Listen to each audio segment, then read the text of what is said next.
Қазіргі күрделі геосаяси ахуалда компанияның жұмысын қалай тиімді ұйымдастыру қажет. Тәуекелдер мен кедергілерді айналып өтіп, істі толыққанды жалғастыру.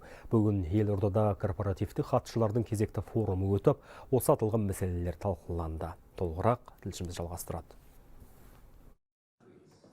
Бұл бәйтерек ұлттық басқарушы холдингі мен Астана халықаралық қаржы орталығы екінші жыл қатарынан ұйымдастырып отырған форум. Талқыланатын басты мәселе қазіргі қысылтаяң шақта түрлі тәуекелдер мен кедергілерді еңсеріп, компанияның жұмысын тиімді түрде жалғастыру.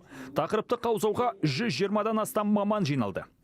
Шетелдік сарапшылар қатысып, өздерінің пікірлерін білдіреді.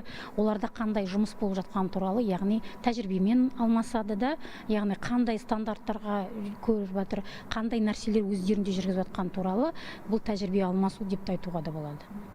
Форумның басты қатысушылары корпоративтік хатшылар. Бұл мамандар директорлар кеңесі мен акционер және де басқарма арасындағы байланысты қамтамасыз етеді. Яғни туындаған түрлі қиындықтарды шешуге атсалысып, компанияның құнын сақтау басты міндеті.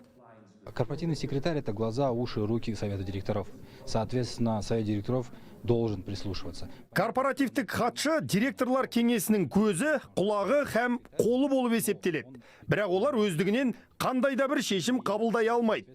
Бірақ директорлар кеңесі міндетті түрде хатшылардың ақыл кеңесіне құлақ асуы тиіс. Соның негізінде тиісті шешім қабылданады. Айта кетейік, корпоративтік хатшылардың форумы дәстүрге айналған. Жыл сайын өтетін алқалы жиында өзекті мәселелер талқыланады. Риат Шони, Ақылбек Есімсейітов, Хабар 24.